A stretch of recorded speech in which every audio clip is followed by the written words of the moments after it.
Maintenant vers Axel May pour la revue de presse des journaux internationaux, revue de presse internationale qui commence par ce dîner entre Donald Trump et Hillary Clinton.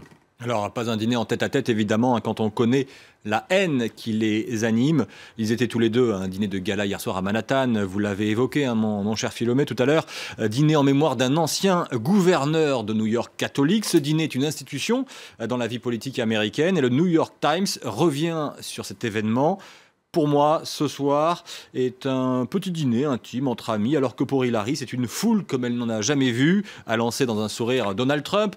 Car oui, vous l'aurez compris, il y a eu un petit peu d'humour au cours de ce repas. Vous avez de la chance. D'habitude, je demande beaucoup d'argent pour ce genre de discours, a déclaré de son côté Hillary Clinton. Une rapide poignée de main a même conclu cette rencontre. Mais la presse américaine retient aussi que Trump a été chahuté par l'élite new-yorkaise.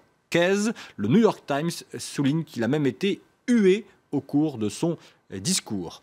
Le Daily Beast revient pour sa part sur le débat télévisé de la nuit précédente entre les deux candidats, en laissant planer le doute sur son attitude en cas de défaite. Reconnaîtra-t-il ou non les résultats? Donald Trump a déshonoré notre démocratie, estime The Daily Beast, qui le traite de démagogue matiné de dictateur. Et puis, le Wall Street Journal Europe s'attarde sur les sondages qui donnent gagnant Clinton. Pour le Wall Street Journal, Trump a perdu en raison de son ego démesuré. C'est Trump vs Trump. Analyse différente dans le Washington Post, pour qui c'est Hillary Clinton qui a su gagner des voix et ce n'est pas Trump qui en a perdu en gagnant ainsi des voix des électeurs. Clinton montre qu'elle a le statut pour être présidente, estime le Post. Décision le 8 novembre. On change de sujet, Axel May, le Brexit et les adieux qui commenceraient pour la Grande-Bretagne. Oui, vous allez voir dans un instant cette photo en une du Guardian. La nouvelle chef du gouvernement britannique claque la bise au président de la Commission européenne. Theresa May participe à son premier Conseil européen, mais elle n'arrive pas à Bruxelles en terrain conquis, bien sûr. La nomination d'une partisane du maintien au sein de l'Union européenne avait pourtant soulagé des dirigeants européens, secoués par le résultat du référendum du 23 juin, le fameux Brexit. Mais cet état de grâce n'a pas duré. Theresa May s'orientant vers un Brexit dur. Et ce qui amuse, le China Daily, avec un dessin humoristique, cette illustration: que choisir pour rompre le lien avec le paquebot européen? Un petit ciseau ou une grosse scie? Rupture brutale ou petite rupture progressive? Nous restons en Asie avec le président philippin qui fait une grande déclaration d'amour à la Chine.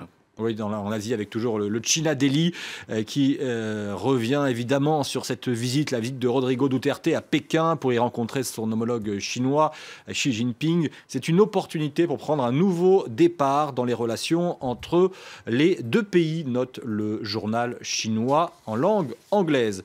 Dans le Philippine Daily Anchor, cette photo de une veut tout dire, avec un sous-titre sous cette photo où on les voit se serrer la main, les présidents chinois et philippins. C'est un geste amical. Mais en revanche, pour le Philippine Daily Star, c'est stupide. Oui, terme employé dans cet édito intitulé « Séparation ». Oui, c'est stupide de tourner le dos à l'allié américain pour se rapprocher du voisin chinois. Les Philippines forment désormais un triumvirat avec la Chine et la Russie, regrette le Philippine Daily Star. Ce même journal constate toutefois qu'aux Philippines, Duterte est très apprécié. C'est même l'homme politique en poste le plus apprécié. Alors vous n'avez pas là à l'image tout l'article, mais il y a eu un tableau dans cet article où on voit qu'il a 86% d'avis favorables aux Philippines, loin devant la vice-présidente et devant le président du Sénat philippin. Et pour terminer votre revue de presse, Axel May, vous allez nous raconter rapidement cette histoire d'escargot. Eh bien non, j'ai un peu triché, je l'admets.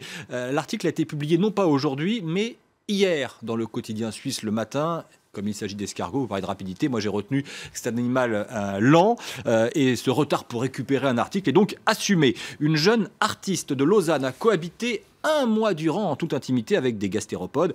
Quel lien peut-on tisser avec des escargots hormis dans une assiette? C'est la question insolite que s'est posée Christelle Bécholet-Besson qui s'intéresse dans son travail à la relation entre individus et collectifs. Dans le cadre de ses expériences, elle a fait venir sur elle des escargots et ils l'ont littéralement colonisé, rapporte Le Matin. Et au bout de 3 heures, ils ont commencé à manger sa peau.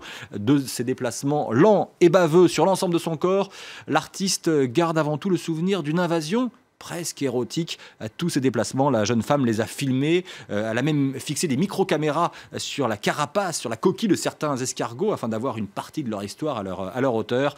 Et Christelle Bechelot-Besson reconnaît s'être attachée à ces bestioles qu'elle avait empruntées à un éleveur et a souhaité les racheter pour leur offrir la liberté. Mais un biologiste lui ayant expliqué que ces escargots de Bourgogne ne supporteraient pas l'hiver suisse, elle les a non pas mangés, mais ils ont fini dans une casserole qui n'était pas forcément la sienne. Voilà, on était un peu long sur cette histoire d'escargot, mais ça valait le coup. Il fallait y aller rapidement. Merci beaucoup, Axel May.